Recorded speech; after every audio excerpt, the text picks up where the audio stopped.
Welcome to the Witches and Prose podcast. My name is Haley Camarillo, author of Fury and Flame, book 1 of the Witching Hour series that's coming out this September. Today I have with me an editor named Ashley Earley. Hello, I'm so glad to have you on today.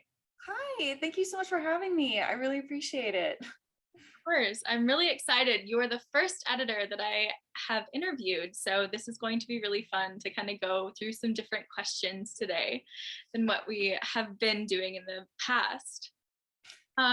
So can you tell us a little bit about what you do as an editor, what types of edits you involve, and kind of what led you to that journey of becoming an editor? Yeah, so pretty much I'll really edit like any genre pretty much. I love anything creepy though, so if you got fantasy or horror, those two I will just gobble up in no time. But I offer developmental editing services, which is like more focused on content, line editing, and then proofreading as well. And I also have a book cover designer that I just added to my team actually that does custom book covers, and I'm really excited about that. Oh, awesome. Yeah. And then how I became an editor, that was a little more complicated to answer because like I got right out of college and I had no idea what I wanted to do. I just knew I wanted to help other writers like through this journey, and I think I just kind of was like applying to jobs and more like editing stuff for like newspapers.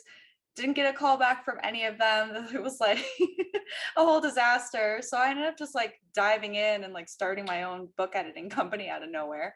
That is awesome though. You just took an opportunity and just went with it. Yeah, I really enjoyed that whole editing process in college, and then helping my critique partner through her own journey and everything. So I was like, oh, I really like doing this. Maybe I should give it a shot. And I just fell in love with it from there. That is amazing. I love that. So do you have any works of your own that you are currently working on?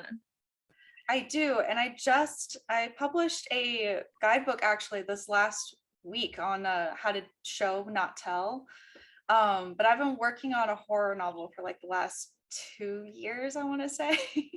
It's kind of on the back burner right now because of editing and stuff for other clients and everything, but I'm really hoping to get back into it like this summer because it's just like nagging in the back of my head, but it wants me to get it down on paper and finish it up.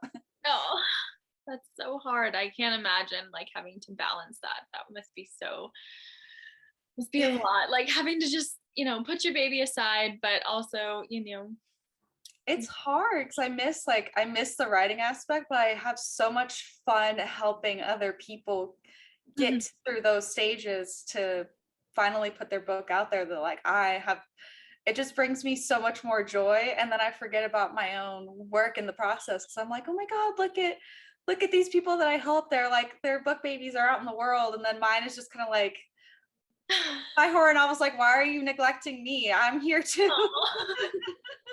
Well, I hope that this summer you can have some time to be able to dive back into that as well. Me too. So do you have let's see. I guess do you have any writing advice for us, or any editing advice? What do you feel the world needs to know? That's such a hard question. So I have like so many that I want to share, but it's hard to like have it spring into my mind. I would say like for one of them is like, don't edit as you go. Let that first draft be a mess and then deal with it later. Like I know editing as you go sounds very appealing, but in my own experience, like getting the words on the page in that first draft and then going to fix that mess, like a whole other experience and book can come out of that. And I have found that to be very true with my old works. That is great. I'm guilty of that. I'm definitely one of those edit as I go, but it's usually not so much content. It's more just like on a small level. So Like lines and stuff. yeah. Sometimes I'll go like back to the like previous chapter just as a refresher, and then I'm like, oh my god, this is a disaster. I definitely do the same. So, um, let's see. Okay, with your horror novel, do you have a favorite character? Can you tell us anything about it? Kind of like the premise of it? Boy, yes, I can. I'll keep it kind of vague, but Okay. my favorite character has to be the main character. His name is Scott, and he's like the book goes through the evolution of him becoming a serial killer.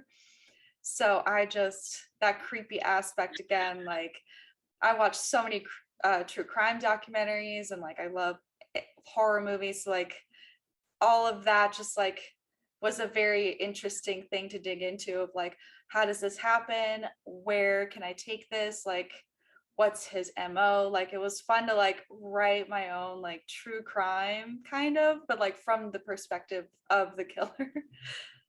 That's very interesting. I like that. I'm a total baby when it comes to horror. So I'm terrified.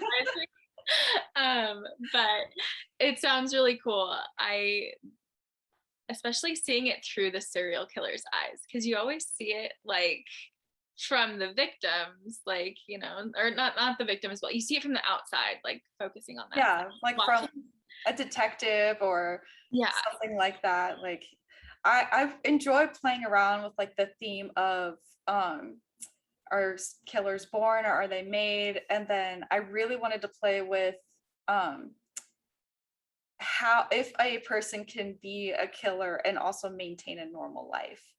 okay. So those two are like the whole thing. That's the right there, those two themes. Ooh, very interesting. I like that. I like that whole idea of are killers born or made. Um, so let's see. With editing, I guess, going back to editing. Um, do you have any things that you notice like all the time that happen that you wish that you could tell authors, like, please don't do this? I do actually. I have a series on TikTok called Writer Warnings, Mhm. and that's basically where like I have all the condensed information where I like see it all the time. Like I think my the video that blew up for that was action tags versus dialogue tags and how to format that, because that's the biggest mistake I see, other than using the word that all the time, which I'm completely guilty of myself. But I like to share that information as well. So like when you go to query or when you come to an editor, whether it's me or somebody else, like,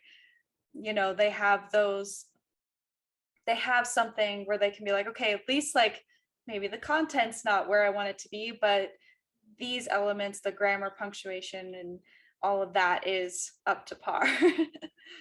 Yeah. No, that's awesome. I love that. That's the nice thing about TikTok is you can get so much information now just Yeah. at the tip of your fingers. And that's so awesome that you have that, because that's so helpful. Having all those little tips and tricks, I know can be, it makes a night and day difference. I know sometimes I'll watch a video and I'm like, oh, I've done that. Yeah, let me go back through my stuff and now like kind of clean this up a little bit. So, Exactly. Like when I first started writing, I was like 14, and it was a mess. So like any information that I feel like I can share with people before they get to those stages of like, oh, it's done, like I'm gonna go ahead and query, like made that mistake of like doing that on a first draft, had many of the errors that I know what not to do now. mhm. So like I like to just like be able to share that information of like, let's go ahead and like bypass that awkward struggle stage of how the heck am I supposed to do this, kind of thing of like, oh, just putting words on a page versus like actually knowing the techniques and what's correct and what's wrong in the terms of like the publishing world, because the publishing world has a lot of rules that we don't really know about sometimes, like show don't tell, and then the dialogue tags versus action tags, like they don't really tell you those things in school. And that's what bothered me so much, is that during my college years, like no one taught how to do those things. And that really bugged me because I would read all of these books on writing craft and how to self-edit and all this stuff. And that's how I learned everything. It was not through college. They just wanted you to write a story and turn it in. I've learned everything through TikTok, Instagram, books. Like that was it. Like they don't teach you these things in college. So I feel like people need to know that this is how you're actually supposed to do it. Don't listen to your professor. Oh my gosh, I'm sure that probably, all these people who like, especially like you went through this and you're probably like, wow, I learned more from, from TikTok and Instagram and editing Yeah, books than money well spent. So that's awesome that you offer this, for people to see and, learn. That's such a great thing. And you said that you have something published on the art of showing and not telling. Yes, I just released it last week, actually. I wrote it one day and was like, this is like something that I see all the time.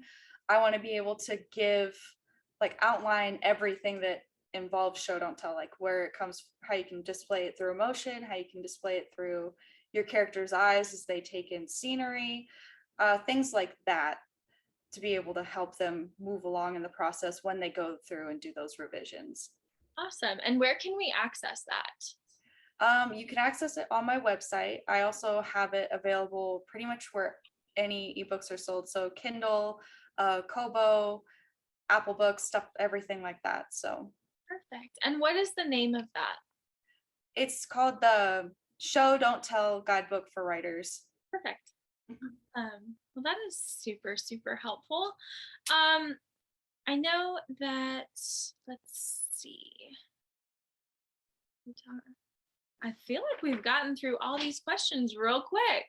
Oh, darn.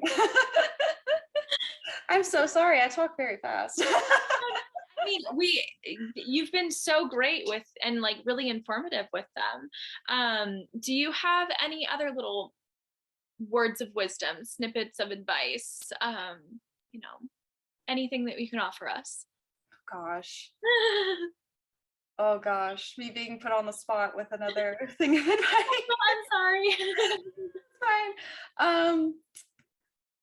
I guess it would be just to, I mean, this is going to sound very Stephen King cliche, but read as much as you can as you write, because that's where you're going to see all of those structural things that you're supposed to be doing. That's how I learned about dialogue tags versus action tags, actually, was by reading a whole lot. That was where I learned how to do that, because that was not anywhere that I read or in college either. Like there was just something that I figured out while reading. Mm-hmm. And you can also see how all of these books structure their novels, and pretty much every book you pick up is structured the same way.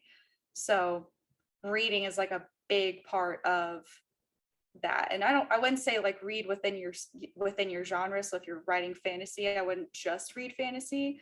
I would like pick up a historical romance, like just mix it up a little bit to see what everyone's playing with, so you can add elements that you didn't think of. Awesome. That's great advice. I like that. Kind of taking off of Stephen King, but it's really great advice. Yeah, it is. No, it's great. Well, again, thank you so much for being on here today. It was so nice to have, an editor's perspective.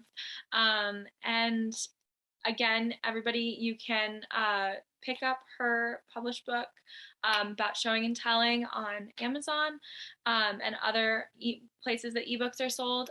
Her website is Earley Editing, but spelled EARLEY editing.com. And yeah, thank you so much. It was such a great time having you here today, and I wish you so much success, and I hope that you are able to work on your horror novel this summer.